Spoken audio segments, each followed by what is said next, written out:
말씀 봉독으로 섬겨주신 우리 심의진 청년 감사합니다. 우리 이 시간에 두 손을 마음에 모으고 함께 선포하며 말씀으로 나아갔으면 좋겠습니다. 우리 함께 따라서 해주시면 감사하겠습니다. 하나님은 나를 사랑하십니다. 나는 그 사랑을 신뢰합니다. 그 사랑에서 절대로 돌아서지 않겠습니다. 아멘. 오늘은 3주 전에 보았던 말씀 계속해서 이어서 보기를 원합니다. 예수님께서 광야에서 만난 그런 사단의 시험에 대하여서 계속해서 나누기를 원하는데요. 예수님에게도 사단의 시험이 찾아왔습니다. 하물며 우리에게도 계속해서 사단의 시험이 찾아올 수 있다라는 그런 말씀을 나누었습니다.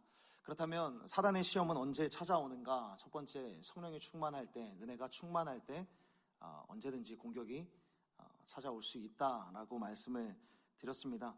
예수님이 세례를 받으시는 그날 하늘로부터 하나님의 음성이 들려왔습니다. 이는 내 사랑하는 자요 내 기뻐하는 자다 라는 그런 말씀과 함께 성령이 충만하게 임했습니다. 그러나 성령이 충만하게 임한 그때에 사단의 시험이 찾아왔고, 오히려 오늘 1절에 보면 성령에 이끌려 광야로 나아갔다라고 말씀하고 있습니다.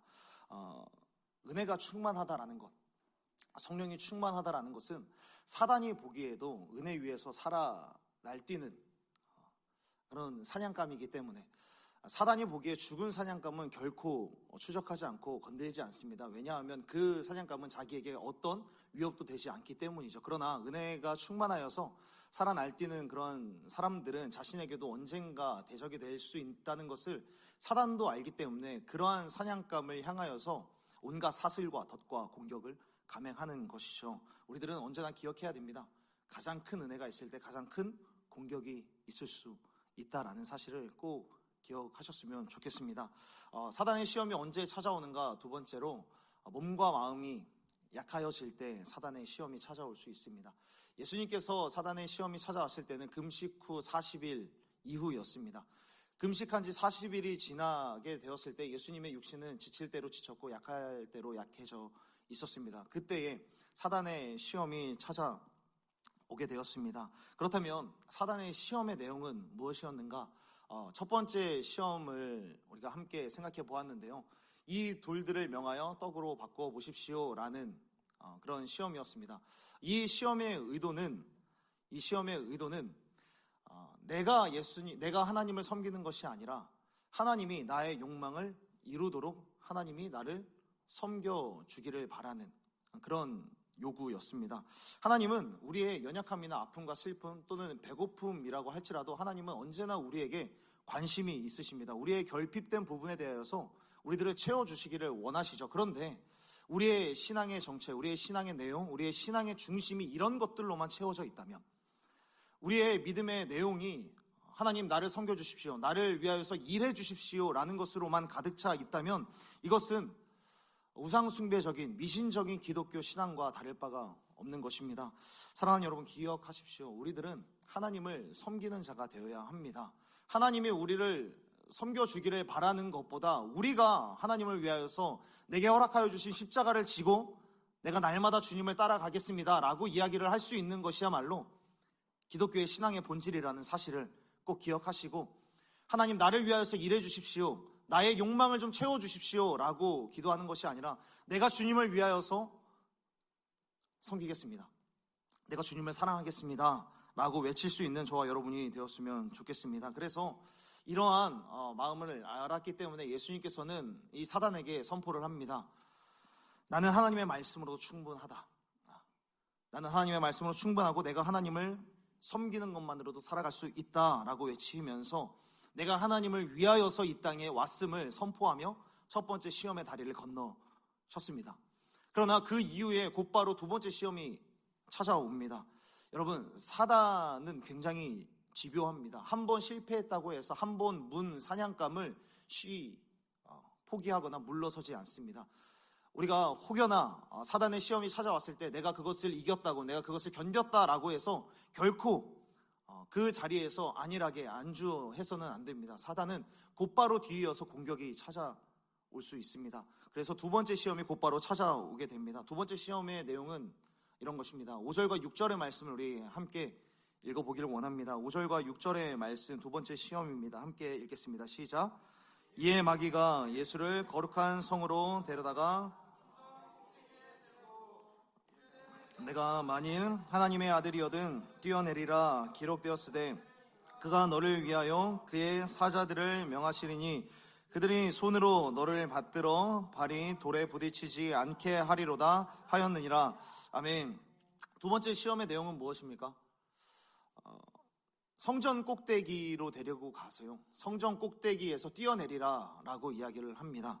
그러면서 이번에는 시편의 말씀을 이용하면서 뛰어내리십시오. 이곳에서 뛰어내릴 때에 당신이 정말 하나님의 아들이거든 하나님께서 당신의 그 위험한 상황을 그대로 내버려 두지 않을 것이지 않습니까? 당신을 구하기 위해서 천사들을 보낼 것이고 천사들의 호의를 받으면서 당신은 안전할 수 있습니다 라는 것을 시편의 말씀을 인용해서 건네고 있습니다. 저는 이 말씀을 읽으면서 조금 엉뚱한 상상을 좀 해봤는데요. 만약 이 사단의 말대로 예수님께서 성전의 꼭대기에서 뛰어내렸습니다. 여러분들에게 질문 한번 해보고 싶습니다. 예수님께서 성전 꼭대기에서 뛰어내릴 때에 정말 천사들이 와서 붙잡아 줄 것 같습니까? 아니면 그냥 내버려 둘 것 같습니까? 붙잡아 줄 것 같습니까? 감사합니다. 네. 예, 그렇다면 오히려 더 사단에게 안 좋은 것이 아닌가라는 생각을 해봤습니다. 그 성전 꼭대기에서 예수님이 뛰어내리는데 천사들이 와서 그를 붙잡는다. 진짜 그러면 이 일은 2000년 전이나 지금이나 굉장히 신기한 일입니다. 만약에 지금 이 시대에 지금 이러한 일들이 일어난다라고 한번 생각을 해보십시오. 스페인의 굉장히 큰 어떤 가우디 성당이라든지 이태리에 있는 베드로 성당이라든지 그곳에서 성전 꼭대기에서 예수님이 뛰어내리는데 그곳에 수많은 사람들이 있지 않겠습니까? 수많은 사람들 앞에서 예수님이 일단 성전 꼭대기에 있는 것만으로도 사람들은 그것이 예수님이건 예수님이 아니건 그것은 중요하지 않겠죠. 성전 꼭대기에 누군가가 있는 것만으로도 그 사람을 주목하게 될 겁니다. 그런데 그 사람이 떨어지는 거죠. 성전 꼭대기에서 뛰어내리는데 정말 지금까지 보지도 못했었던, 생각도 못했었던 그런 영물들이, 천사들이 그 사람을 붙잡고 호위하는 모습이 그려진다. 그리고 그곳에 있는 사람들이 어떻게 할 것 같습니까?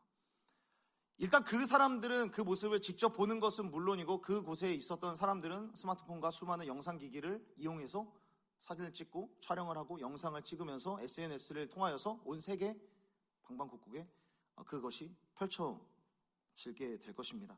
그러니까 이 모습을 통하여서 온 세상은 예수님께 집중하게 될 것이고 예수님을 호위하는 천사들로 인하여서 오히려 예수님의 예수님 되심이 더욱더 드러나게 되는 것이겠죠. 성전 꼭대기에서 정말 뛰어내리게 된다면 사람들은 예수님을 하나님의 아들로서 오히려 더 인정하게 되고 만약에 이때 당시에 정말 그런 일들이 일어나게 되면 그곳에 모여있었던 성전에 모여있었던 수많은 사람들은 예수님을 정말 하나님의 아들이구나 라고 높이면서 그가 정말 하나님의 아들이라는 사실을 고백하면서 예배하게 될 것입니다. 예수님을 높이고 예수님을 찬송하는 일, 여러분 과연 이것을 사단이 좋아하는 일입니까? 싫어하는 일입니까? 사단이 싫어하는 일입니다. 그런데 사단은 오히려 그것을 요구하고 있습니다. 성전 꼭대기에서 뛰어내리십시오. 여러분, 사단은 자신이 싫어하는 일들, 자신이 오히려 궁지로 몰리게 되는 일들을 요구하고 있습니다. 그렇다면 사단은 왜 이러한 일을 요구하는 걸까요? 오히려 정말 이런 일이 일어나게 된다면 예수님이 높임받게 되고 사람들로부터 찬양을 받게 된다면 그것은 사단에게 오히려 좋은 일이 아닌데 왜 사단은 이 일을 요구하는 걸까요? 두 번째 시험의 의도는 바로 이런 것입니다. 십자가의 헌신을 피하게 하려는 것이요. 첫 번째 시험의 의도가 돌을 갖고 떡을 만들라라고 하는 이 사단의 시험은 하나님을 너에게 헌신시키도록 하여라.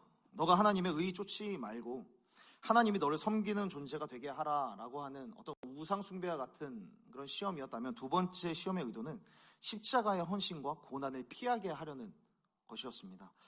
사단은 예수님이 높아지고 찬양을 받는 것, 높아지고 영광을 받는 것, 그렇게 돼도 최소한 예수님이 십자가를 지는 것만큼은 막고 싶은 겁니다. 십자가를 지는 것만큼, 십자가를 통하여서 십자가의 보혈로 인하여서 온 인류가 구원받는 것만큼은 막고 싶은 겁니다. 예수님께서 십자가를 지고 나면 그것은 사단의 입장에서는 늦을 대로 늦어버린 것이죠. 사단은 예수님이 찬양받고 영광받는 것 정말 싫어하는 것이죠. 그러나 십자가를 막을 수만 있다면, 십자가의 보혈로 인하여서 수많은 인류가 구원받는 문이 열려지게 된다는 그 사실만큼만 피할 수 있다면 엄청난 기적을 일으켜서라도 예수님이 주목받는 것 정도는 포기할 수 있는 거예요. 만약에 예수님이 이렇게 주목을 받고 높아지는 것, 찬양을 받는 것, 그래서 하나님의 아들이라는 사실이 공공연해진다면, 여러분, 그렇게만 된다면 우리들이 알고 있는 대로 예수님이 십자가에 못 박히는 것 과연 가능했을까요? 예수님이 십자가에 못 박히게 된 경위가 어떻게 된 겁니까? 가장 큰 어떤 법정 집행의 법정 근거가 뭐였습니까? 예수님께서 십자가의 법정으로 끌려가게 된 것은 신성모독이었습니다. 하나님의 아들을 사칭한다. 그런데 지금 이러한 일들, 천사들이 호위하는 모습을 통하여서 하나님의 아들이라는 것이 증명이 돼요. 그렇게만 된다면 이 예수님께서는 십자가에 지게 되는 법정 집행할 수 있는 그런 근거가 사라지게 되는 겁니다. 그리고 사람들은 예수님을 계속해서 높이게 되는 거예요. 그를 떠받들게 되고 십자가형이라고 하는 그 사형이 집행이 될 수가 없는 겁니다. 사단은 바로 이것을 노리는 것이죠. 지금 이 순간은 높여도 괜찮다. 다만 십자가만 막을 수 있다면, 십자가의 집행이 되어서 모든 인류를 다 담당하고, 모든 인류의 죄를 다 담당하고 죽는 것만 막을 수 있다면 이것은 괜찮다는 거예요. 사단은 여러분 언제나 타협과 협상의 달인입니다. 더 귀한 것을 빼앗기 위해서는 작은 것쯤은 언제든지 다 내어줄 수 있는 것이죠. 십자가만 막을 수 있다면, 십자가에서 죽는 것만, 그리고 죽음 이후의 부활만 막을 수 있다면 예수님이 높아지는 것쯤이야 얼마든지 줄 수 있다는 것이죠. 그래서 제가 얼마 전에도 이런 이야기를 드렸었는데요. C.S. 루이스에 대해서 이야기를 하면서 이런 말씀을 드렸습니다. C.S. 루이스도 이 부분에 대해서 이렇게 이야기를 하는 것이죠. 사단은 최선의 것을 막을 수만 있다면 언제든지 차선의 기쁨을 줄 수 있다. 최선의 것을 막을 수만 있다면 차선의 기쁨쯤이야 얼마든지 줄 수 있다는 것이죠. 하나님의 사람들이 예수님의 십자가에 집중하지 않을 수만 있다면, 예수님의 나심에 집중하지 않을 수만 있다면 크리스마스 이브의 들뜬 분위기쯤이야 얼마든지 줄 수 있다는 거예요. 우리가 얼마 전에 성탄절을 지났지만 성탄절에 잊어서는 안 되는 것은 우리를 위해서 이 땅에 오신 아기 예수의 탄생이시죠. 그러나 그것을 잊기 위해서라면 언제든지 성탄절의 그 즐거운 분위기, 시끌벅적한 그런 분위기쯤에 얼마든지 선물해 줄 수 있다는 거예요. 그러나 예수님은 사단의 이런 음모를 정확하게 간파하고 이렇게 말씀합니다. 주 너의 하나님을 시험하지 말라. 우리 7절의 말씀 우리 함께 읽어봤으면 좋겠습니다. 우리 7절 말씀 다 함께 읽겠습니다. 시작. 예수께서 이르시되 또 기록되었으되 주 너의 하나님을 시험하지 말라 하였느니라 하시니. 아멘. 달라스 윌라드라고 하는 신학자는 이 본문에 대해서 원어적으로 풀어서 이렇게 설명을 합니다. 하나님이 너의 술수를 모른다라고 생각하지 마라. 나는 네가 뭐라고 이야기를 하건 나는 하나님의 길을 선택해서 그 길로 갈 거야 라고 원어적으로 풀어서 이렇게 설명을 했습니다. 예수님은 사단의 시험을 물리치고 거짓말에 속지 않으시고 묵묵히 십자가를 선택하시고 승리하셨습니다. 결국 우리가 죄사함을 받고 구원을 얻게 하셨죠. 그런데 문제는 뭐냐면 예수님께서 이것에 대하여서 거절은 했지만, 그런데 문제는 뭐냐면 예수님께서 하나님의 길을 따르기 위해서 선택한 이 땅에서의 삶이 있다라는 거죠. 진짜 문제는 뭐냐면 하나님의 길을 따르기 위해서 선택한 그 길은 죽음과 외로움과 오해와 버림, 조롱, 공격들이었다라는 거예요. 사단의 첫 번째 시험과 두 번째 시험이, 첫 번째 시험이 돌을 갖고 떡을 만들어서 하나님을 너에게 헌신시키도록 하여라. 두 번째 시험은 십자가의 헌신과 고난을 피하게 하는 것이었죠. 하나님을 향하여서 헌신하지 마라 라는 것이었습니다. 사랑하는 여러분, 오늘도 어김없이 사단의 시험은 계속해서 끊임없이 찾아올 겁니다. 아무것도 보이지 않는 광야로 또는 화려한 세상 가운데로 사단은 우리들을 끊임없이 데리고 갈 겁니다. 그리고 그곳에 가서 우리의 약점과 우리가 무너지기 원하는 영적인 기둥들을 끊임없이 헤집어 놓을 겁니다. 우리는 그 시험의 현장에서 어쩔 수 없이 그 시험의 현장대에 다 오르게 될 겁니다. 그런데 그 상황 속에서 더 옥죄어 오는 것은 뭐냐면, 우리를 더 옥죄어 오는 것은 뭐냐면, 우리가 하나님의 길을 따르기 위해서 선택한 그 길에는 반드시 죽음과 헌신과 외로움과 오해와 버림과 수많은 사람들의 공격이 온다라는 것. 사람들로부터 오는 시험들이 계속해서 우리 가운데 오는 게 더 큰 문제인 것이죠. 여러분, 사단이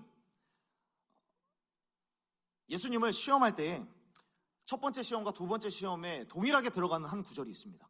첫 번째 시험할 때도 그랬고 두 번째 시험을 할 때에도 그랬고 동일하게 들어가는 한 구절이 있는데, 이런 구절입니다. 만일 당신이 하나님의 아들이거든, 당신이 진짜 하나님의 아들이라면 이 돌을 떡으로 만들어 보십시오. 만일 진짜 당신이 하나님의 아들이거든 성전 꼭대기에서 떨어져 보십시오 라고 하는 이 말을 해요. 여러분, 사단이 이 말을 왜 했을까요? 사단이 예수님이 하나님의 아들이라는 사실을 몰랐을까요? 누구보다 잘 알았습니다. 잘 알았기 때문에 이러한 시험을 하고 있죠. 그런데 왜 이런 말들을 함께 섞어가면서 시험을 할까요? 이런 거예요. 당신이 진짜 하나님의 아들인데 당신의 아버지가 40일 동안이나 굶겨? 40일 동안이나 굶기고 십자가의 길 가래? 십자가의 길 걸으면서 네가 무슨 일 당할 거 알잖아. 이거 하나님 아버지가 다 시킨 거 아니야? 하나님의 아버지가 지금 40일 동안 굶고 이러한 시험 속에서도 있고 당신을 환영하지 않는 사람들을 위해서 십자가에 죽으래? 그거 정말 아버지 맞아? 그거 정말 아버지 맞고 그런 아버지 너 신뢰할 수 있어? 그런 아버지가 당신 사랑하는 거 맞아? 라는 것들을 묻고 있는 것이죠. 하나님이 널 사랑한다라고 말할 수 있어 라는 것에 대해서 이야기를 하는 겁니다. 사단은 우리에게도 똑같이 이야기를 할 겁니다. 기도했는데 응답되지 않고 또 외로움을 겪을 수도 있고, 하나님의 길을 따르고 그것을 선택한 데에서 오는 외로움과 시련들, 답답함들, 갑갑함들을 계속해서 겪어 나갈 거고요. 하나님을 향하여서, 하나님을 위하여서 헌신하는 그 가정에서 태어났다고 할지라도 내가 하나님을 위해서 조금 더 헌신하겠노라고 하지만 오히려 가정 안에서부터 오는 시험들과 갈등들을 만나게 될 텐데, 사단은 그 상황 가운데서도 우리 가운데 똑같이 말할 겁니다. 너 진짜 하나님이 원하시는 길 가고 있는 거 맞아? 하나님이 원하시는 길, 널 사랑한다라고 이야기하는 하나님 아버지가 원하는 길 가고 있는데 이런 죽음과 외로움과 버림과 오해들, 그런 것들 맞는 거야? 라고 끊임없이 물어볼 수 있는 것이죠. 사단이 이 시험들을 통하여서 무엇을 원하는가? 이 의심의 씨앗들을 통하여서 하나님이 너 정말 사랑하는 거 맞아? 당신 하나님이 정말 기뻐하는 자 맞아? 라는 그런 의심을 통하여서 하나님을 향한 오해와 원망이라고 하는 씨앗까지 같이 심는 거예요. 이 의심을 통하여서 하나님을 향해서 오해하길 원하고 원망하길 원하는 그 씨앗을 계속해서 심고 있는 것이죠. 창세기 1장에서부터 계속해서 이랬어요. 사단은 끊임없이 오해와 원망이라는 씨앗을 계속해서 집어넣었습니다. 에덴 동산 안에 생명을 알게 하는 나무의 열매를 만들어 놓고 이거에 대해서 이야기를 하는 거죠. 아담과 하와에게, 야, 하나님이 진짜 널 사랑하는 거 맞아? 하나님이 널 진짜 사랑하는데 고작 이 과실 열매 먹지 말라고 해? 왜 이건 안 되는데? 괜찮아, 먹어봐. 그래서 우리 마음속에 선택할 수 있는 다른 수많은 선택의 옵션들이 계속해서 집어넣고 있는 것이죠. 그런데 여러분, 하나님의 길을 선택하는 그 길이 이런 갈등과 고민으로 점철된 선택이라 할지라도, 또는 헌신과 고난과 또 오해와 외로움과 어떤 버림의 시간을 거치는 길일지라도 우리 예수님은 이런 시험 속에서 하나도 어려워하지 않으십니다. 우리 예수님께서는 하나도 어려워하지 않으시고 사단의 시험의 메시지가 울려 퍼질 때마다 조금 더 어려워하지 않으시고 곧바로 외치시는 게 무엇입니까? 하나님의 말씀을 외칩니다. 주 너의 하나님을 시험하지 마라. 사람은 하나님의 입에서 나오는 모든 말씀으로 먹고 사는 거야 라고 말씀을 합니다. 사랑하는 여러분, 그렇다면 우리 예수님이 이렇게 외칠 수 있었던 이유는 무엇이었을까요? 우리 예수님이 이렇게 외칠 수 있었던 이유, 예수님과 우리의 차이는 과연 무엇이었을까요? 물론 존재적인 차원도 있겠지만, 그러나 오늘 본문 말씀에서 드러난 예수님과 우리와의 차이는 과연 무엇이었을까요? 예수님과 우리와의 차이는 세례 때 임한 그 하나님의 음성, 하나님의 말씀이 예수님을 채워가셨다라는 것이 우리와 예수님과의 차이입니다. 이는 내 사랑하는 아들이요 내 기뻐하는 자라라는 그런 말씀을 믿기로 작정하셨고 거기에서 결코 물러섬이 없으셨던 겁니다. 이 말씀이 예수님의 마음과 예수님의 심령 가운데 지워지지 않고 오히려 계속 채워져 갔던 것입니다. 사랑하는 여러분, 하나님의 말씀을 듣지 못하고 읽지 못하는 것이 물론 그것도 문제가 되겠지만 그것보다 더욱더 큰 문제는 뭐냐면 한번 들려진 그 말씀이 우리 안에서 지워지는 게 문제입니다. 이 말씀이 계속해서 희미해지는 게 문제인 겁니다. 사단의 계산 미스는 뭐냐면 예수님을 시험하려고 했을 때 예수님과 누구와 함께 했는지에 대해서 미스했던 거예요. 지금 예수님은 누구와 함께 계십니까? 이는 내 사랑하는 아들이요 내 기뻐하는 자라 라는 그런 말씀과 함께 성령이 비둘기같이 예수님에게 임했습니다. 그리고 이 광야 가운데도 성령이 함께 했고 예수님에게는 성령께서 주시는 그 말씀으로 인하여서 끊임없이 지탱케 해주신 겁니다. 너는 하나님의 자녀다. 나를 기뻐한다. 비록 지금은 네가 못 먹고 있지만 십자가의 길을 걸을지언정 이 역시 하나님의 의를 위한 과정이다 라는 그 성령의 메시지가 그의 믿음을 계속해서 흔들리지 않도록 붙들어 주었던 겁니다. 사랑하는 여러분, 진짜 하나님의 말씀이 새겨지면요, 진짜 하나님의 말씀이 새겨지면 사단의 유혹의 말들이 결코 우리들을 흔들 수 없습니다. 성령께서 우리를 끊임없이 지탱해 주시기 때문입니다.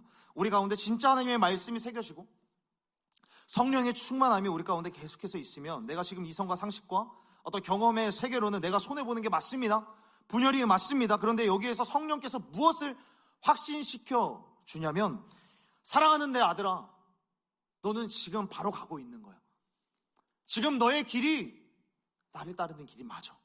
주님께서는 말씀으로, 은혜로, 성령으로 지지해 주시고 지탱해 주신다라는 것이죠. 사랑하는 여러분, 여러분의 인생 가운데 주님께서 여러분의 인생을 지탱해 주시고 지지해 주시고 흔들리지 아니하도록 견고하게 붙잡아 주고 있다라는 그런 경험을 할 수 있게 되기를 간절히 소원하고 축복합니다. 예수님께서는 그런 확신 가운데서 흔들리지 아니하고 십자가의 길을 가시는 거예요. 그런데 여러분, 예수님께서 그 십자가의 길을 가시는 이유가 무엇이었습니까? 본질적으로는 하나님의 길이기 때문에 그 길을 가시는 것이죠. 그런데 동시에 왜 그 길을 가십니까? 예수님께서 그 길을 왜 가십니까? 저와 여러분을 위해서입니다. 예수님 입장에서 성전 꼭대기에서 뛰어내리면 십자가에 못 박히지 않아요. 예수님 입장에서 십자가에 못 박히지 않고요, 뛰어내리는 순간 천사들의 호위와 함께 사람들의 인정과 그리고 격려와 그리고 찬송과 영광을 한 몸에 다 받게 됩니다. 그런데 뛰어내리지 않아요. 그런데 뛰어내리지 않습니다. 이 말은 뭐냐면 인정과 격려, 사람들로부터 받는 칭찬과 찬송과 환대, 그것을 기꺼이 외면하시는 겁니다. 외면하고 그 모든 것들을 다 버려두고 성전 꼭대기에서 뛰어내리지 않는 거예요. 왜 그렇습니까? 왜 뛰어내리지 않는 거예요? 왜 뛰어내리지 않고 기꺼이 십자가의 길을 가냐는 거예요. 저와 여러분 때문이라는 겁니다. 사람들의 인정과 격려를 받는 것, 사람들로부터 인정을 받는 것, 사람들로부터 찬송을 받는 것, 박수를 받는 것, 그런 것들이 나쁘다라는 것이 아닙니다. 그런데 사람들의 인정과 격려, 사람들의 찬송과 사람들의 높임 때문에 하나님이 원하시지 않는 길을 가는 것은 잘못된 것이죠. 예수님은 좋아 보이는 것 때문에 옳은 것을 놓치지 않으십니다. 예수님께서는 좋아 보이는 것 때문에 옳은 것을 포기하지 않으셨어요. 그렇다면 옳은 것이란 무엇입니까? 정의로운 것, 공의로운 것, 맞죠. 그런데 예수님 입장에서 옳은 것은 저와 여러분을 위한 사랑입니다. 저와 여러분을 위한 사랑의 그 길을 사람들의 인정과 격려, 그것 때문에 포기하지 않으시는 거예요. 저와 여러분을 사랑하시기 때문에 우리의 죄를 뒤집어 쓰고 사형 선고를 받으시고 끝까지 사랑하시기 위해서 성전 꼭대기에서 뛰어내리지 않으시는 겁니다. 그래서 여러분, 예수님을 믿는 우리들에게도 이러한 질문이, 이러한 요구가 올 수 있는 것이죠. 예수님을 믿는 것 때문에 우리들은 사람들의 격려와 인정을 포기해야 될 때가 있습니다. 오히려 세상이 우리들을 오해할 수도 있고요, 예수님을 믿는 것 때문에 우리들을 공격할 수 있습니다. 여러분은 어쩌시겠습니까? 예수님은 우리를 위해서 외로움과 오해와 버림과 죽음을 다 각오하셨고 또 그 길을 걸어가셨는데 여러분은 어쩌시겠습니까? 세상이 예수님 믿는 것 때문에 하나님의 말씀을 진리로 믿는 우리의 삶을 보고 몰지각한 사람이라고 몰아세울 수도 있고요, 우리를 조롱할 수도 있습니다. 그때 여러분들은 어떻게 하시겠습니까? 간절히 바라기는 나를 위해서, 나의 죄를 위해서 십자가를 지신 그 예수님의 이름을 포기하지 않는 저와 여러분이 되기를 간절히 소원하고 축복합니다. 여러분, 십자가에 달리신 예수님은 결코 부끄럽지 않습니다. 때로는 불편할 수 있습니다. 그런데 그 불편함 때문에 예수님을 포기하지 않는 저와 여러분이 되었으면 좋겠습니다. 세상으로부터 창피를 당할 수도 있지만 그럴 때마다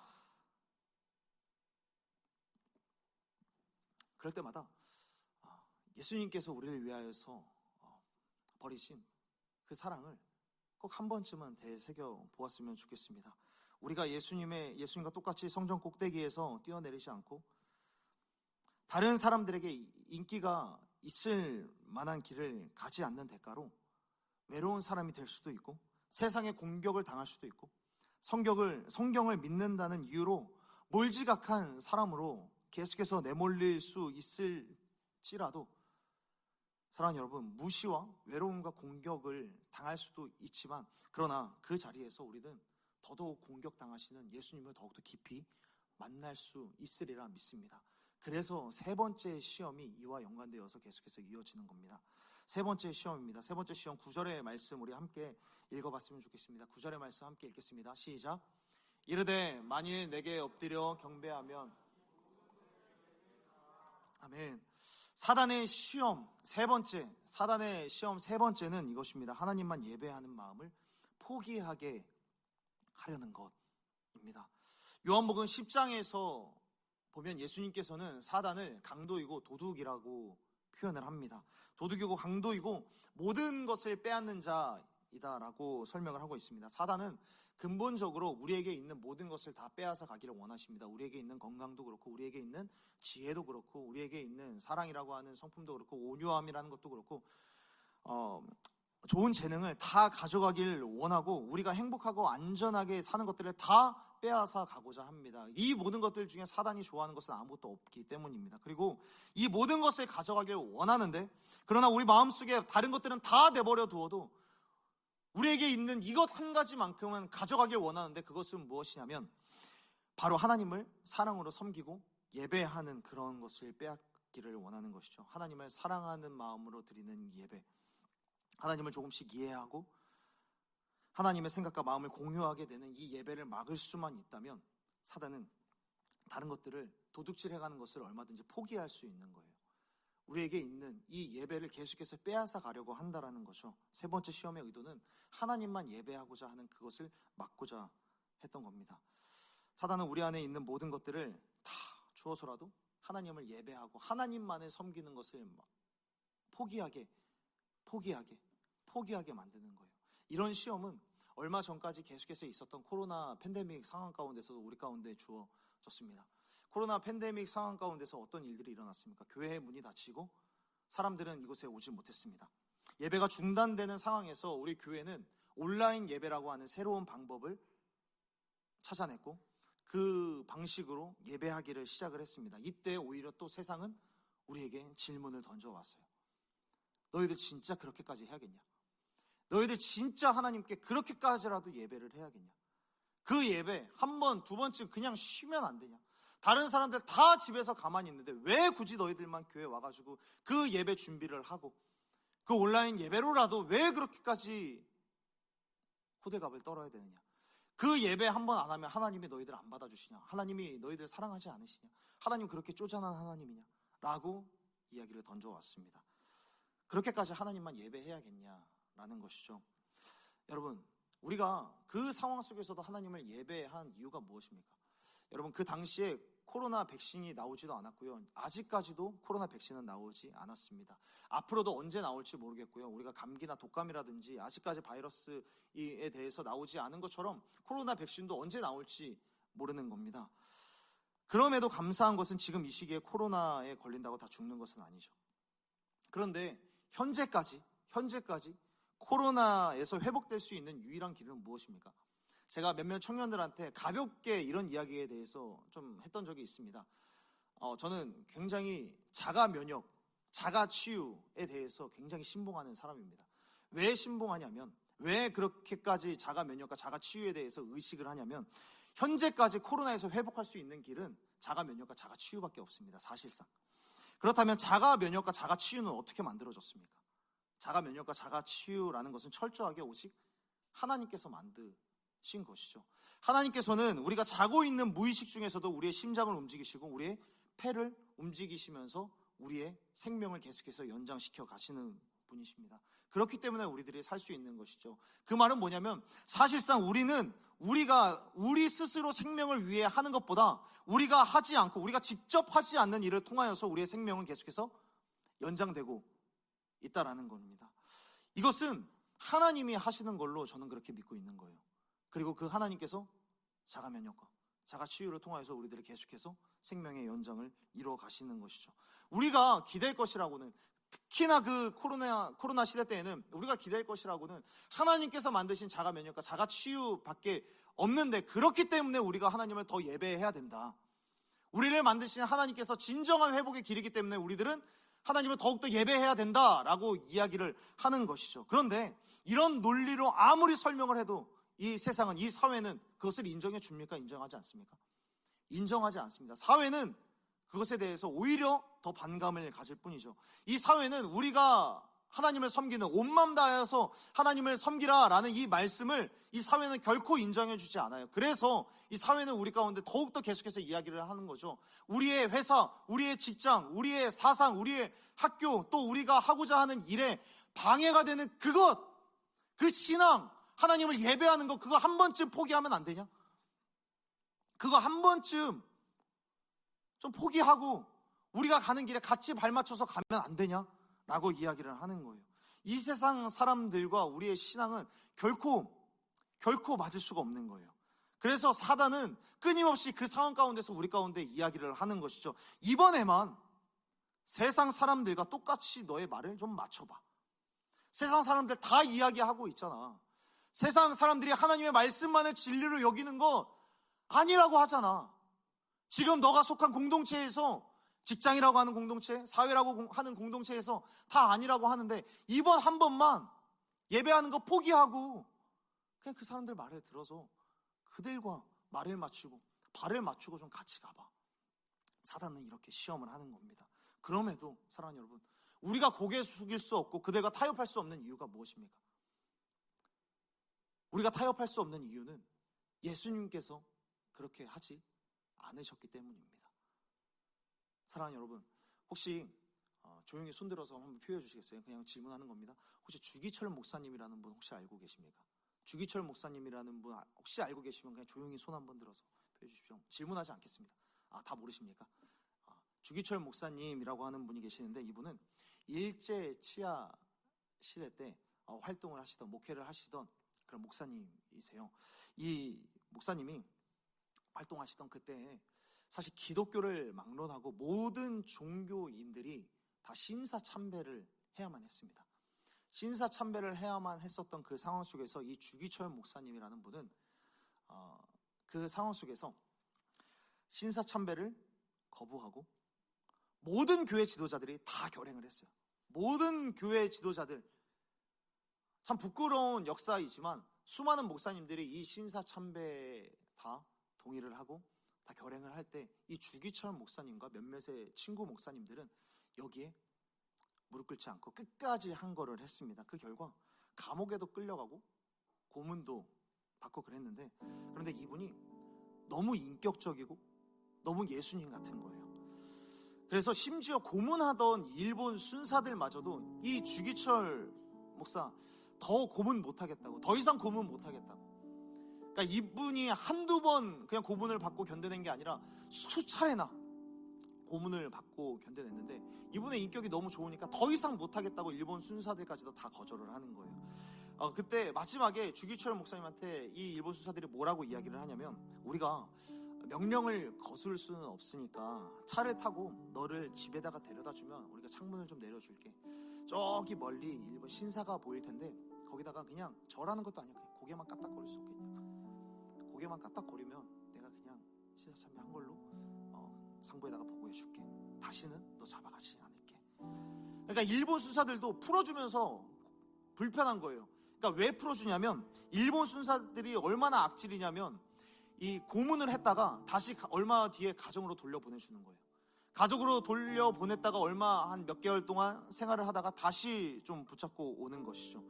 그러니까 몇 개월 풀어줬다가 잡아오고 고문하고 또 다시 돌려보내주고, 가정의 따스함도 보내주었다가 그리고 고문의 차가움도 계속해서 번갈아 반복하면, 이렇게 하면은 가정의 따스함 때문에 신사참배에 동참하지 않을까, 그렇게 했던 것이죠. 그때 주기철 목사님이 이야기를 했다고 합니다. 당신들이 일본 천황을 섬기는 것이야 내가 이해하는 바가 있습니다. 그러나 나는 우리 구주 예수 그리스도를 왕으로 섬기기 때문에 인사할 수 없습니다 라고 이야기를 했대요. 그때 일본 순사는 또 탄식을 했다고 하는 거예요. 또 고문해야 되니까 그 사람을. 어떻게 보면 마치 신앙의 영웅과도 같은 그런 모습들, 신앙에 있어서 단호한 모습들. 그분이 생전에 설교하셨던 내용 중에 일사각오라는 그런 주제로 설교를 하셨던 적이 있습니다. 일사각오라는 것이 뭐냐면 내가 믿는 주님을 위해서 한번 죽는 것 각오하겠다. 지금 이 상황 속에서 어떠한 모진 고난이 올지라도 내가 죽는 것 각오하겠다. 그러니까 일사각오의 제목으로 모든 성도들한테 설교를 하고 그리고 나서 고문으로 끌려가신 거거든요. 그런데 이 이야기 뒤에 다른 이야기가 숨겨져 있는 거예요. 그분은 일사각오의 설교를 했지만 그분의 사남 막내 아들이신 주광조 장로님이라는 분이 계시는데, 주광조 장로님이라는 분이 이 이야기를 하시는데요. 아버지가 풀려갔다가 이제 마지막으로 끌려가게 되는, 마지막으로 끌려갔다라는 것은 그렇게 끌려가시고 나서 결국에 고문을 당하다가 죽임을 당하게 되셨는데요. 가족들이 밥을 먹고 있었는데 일본 순사들이 들어왔대요. 밥상을 뒤집어엎고 일본 순사들이 야 주기철 가자 라고 이야기를 하는데, 그때 주기철 목사님이 집 가운데에 있는 기둥을 딱 붙잡으시더래요. 그러면서 이야기를 하는데, 우리가 흔히 이야기했었던 일사각오, 죽기를 각오하는 신앙의 영혼과는 거리가 먼 모습으로 기도를 하셨대요. 뭐라고 이야기를 했냐면, 하나님, 나 이번에 끌려가면 이번에는 아마 신사참배를 할 것 같아요 라고 나지막히 읊조리셨대요. 못에 찔리는 것도 너무 아프고 물로 고문을 당하는 것도 너무 아프고 너무 힘들다고, 이미 일사각오, 이미 내가 주님을 위해서 한번 죽겠다라는 그 각오, 내가 성도들한테도 설교를 했지만 다른 제자들이 다 도망갔던 것처럼 이번에 끌려가면 더 이상 등지지 않을 자신이 없다고. 성령님, 나 안 끌려가면 안 되냐고. 성령님, 나 안 끌려가면 안 됩니까? 고문 안 당하면 안 됩니까? 라고 울면서 기도하셨대요. 그러니까 주기철 목사님도 사람이셨던 거예요. 때리면 아프고 안 먹으면 배고프고. 그런데 그 기도가 끝났을 때 이 주광주 장로님이 이상한 모습을 봤대요. 기도가 끝났는데 기둥을 붙잡고 기도를 하실 때는 너무나도 천진난만한 어린아이 마냥 너무나 연약한 모습으로 기도를 했는데, 기둥을 붙들고 있는 그 모습과는 다르게 끌려갈 때는 이렇게 이야기를 했대요. 일본 수사들에게, 자 갑시다, 주님 뜻대로 하겠습니다 라고 끌려가겠대요. 주광조 장로님은 이 모습을 보면서 인간의 연약함과 성령의 충만함을 동시에 보셨다는 거예요. 여러분, 크리스찬으로 살면서, 그리스도인으로 살면서 힘듭니다. 힘들어요. 그리스도인으로서 오해받고 세상이 교회를 공격하고 예수님을 이해하지 못하는 사람들 사이에서 믿음 지키려고 고군분투하는 거 굉장히 힘들 겁니다. 앞으로는 더더욱 온 세상이 그리스도인이라는 이유로 계속해서 박해하는 시간들이 더욱더 길어질 겁니다. 그 시대 속에서 우리들에게 끊임없이 얘기할 거예요. 한 번만 포기하면 안 되냐고, 한 번만 까딱거리면 안 되냐고, 한 번만 절하면 안 되냐고. 그러나 그 상황 속에서 결국 우리는 이렇게 이야기를 했으면 좋겠습니다. 나는 우리 구주 예수 그리스도만 왕으로 섬깁니다. 나는 예수 그리스도만 섬기는 사람입니다. 성경이 이야기한 것을 나는 따를 것입니다.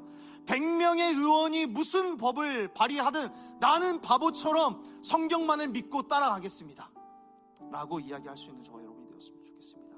십자가의 도가 멸망하는 자들에게는 미련한 것이지만 하나님을 믿는 사람들에게는, 구원을 받은 우리들에게는 하나님의 능력이라는 그 말씀을 믿고 바보같이 가겠습니다. 이 말씀만을 우리의 진리로 인정하기를 원합니다 라고 선포하기를 원하지만, 그러나 그 속에서 우리들 가운데 연약함이 있잖아요. 연약함에 대해서도 솔직하게 이야기를 하는 겁니다. 우리 안에 우상을 섬기고 싶은 마음들 털어놓는 겁니다. 우리가 매 주마다 예배를 드리고 하나님 앞에 울면서 다짐하고 결단하고 그렇지만 그 다음 주에 어떤 모습으로 옵니까? 우리들의 교만함과 우리들의 불신과 우리들의 거짓과 우리들의 음란함의 모습들 그대로 갖고 오지 않습니까? 우리들의 연약함들을 인정하는 겁니다. 하나님, 우리 역시 세상의 유혹 앞에서 술도 마시고 싶습니다. 음란한 마음들이 계속해서 들어옵니다. 잘못된 길로 가고도 싶고 죄와 타협하는 그런 모습들 우리들 안에 얼마든지 있습니다. 그러나 주님, 나의 믿음이 끝나는 지점에서, 내가 주님을 따르고자 하는 그 용기가 없어지는 그 지점에서 하나님 용기를 좀 주십시오. 성령 하나님, 나를 지지하여 주옵소서. 성령님, 내가 이 길을 가고 싶은데 내가 이렇게 연약합니다. 기도할 수 있었으면 좋겠습니다. 사랑하는 여러분, 그런 의미에서 11절이 우리에게 너무나도 위로가 되는 거예요. 11절의 말씀에서 우리 가운데 뭐라고 말씀합니까? 11절 말씀 우리 다 함께 읽어봤으면 좋겠습니다. 11절 말씀 함께 읽습니다. 시작.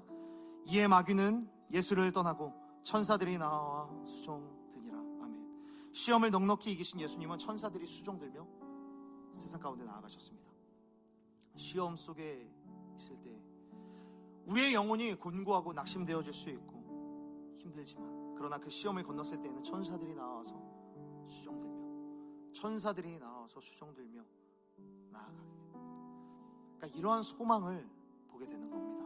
간절히 바라기는, 사랑하는 여러분, 마귀의 시험을 지날 때에 패배할 때도 있고 쓰러질 때도 있겠지만 다시 일어나서 주님만 따르다가 천사가 우리를 돕는 데까지 나아갈 수 있게 되는 저와 여러분이 되기를 간절히 소원하고 축복하는 것입니다.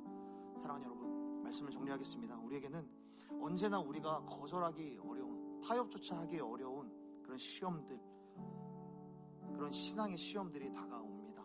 하나님을 이용하라는 시험과 함께 하나님께 헌신하지 마라, 그리고 하나님만을 섬기는 것을 좀 포기해라, 두루두루 섬겨라 라는 그런 시험들이 우리 가운데 찾아옵니다. 여러분, 한 번만 모른 척하면 쉬워질 때가 있습니다. 그러나 사랑하는 여러분, 다시 한번 선포합니다. 십자가의 도가 멸망하는 자들에게는 미련한 것이요 구원받는 우리들에게는 하나님의 능력이라 라고 말씀하시는 그 말씀을 신뢰하고 우리는 예수님만을 구주로 섬기겠습니다. 하나님의 말씀만을 진리로 인정하며 살아가겠습니다. 그 말씀으로 우리 자신을 채워감으로 그 시험들을 넉넉하게 이겨나가는 저와 여러분이 되기를 간절히 소원하고 축복합니다. 그때에 그 말씀이 우리 가운데 있을 때, 성령께서 주시는 그 말씀이 우리 가운데 채워질 때 그 어떤 시험도 우리를 흔들 수 없음을 믿으시는, 그것을 경험하는 저와 여러분이 되기를 간절히 소원하고 축복합니다. 살아가는 동안에 예수님처럼 시험을 이기며 살아가는 저와 여러분이 되기를 간절히 소원하고 축복합니다. 우상을 섬기고 죄악을 합리화하는 자리에서 떠나 주님 곁에서 부끄럽지 않은 인생으로 살아갈 수 있는 저와 여러분이 되기를 간절히 소원하고 축복합니다. 우리 이 시간에 함께 찬양하며 기도의 자리로 나아갔으면 좋겠습니다. 우리 이 시간에 찬양할 때, 나의 하나님, 이 찬양 함께 하실 때 하나님, 거룩히 살아갈 수 있는 힘을 허락하여 주옵소서.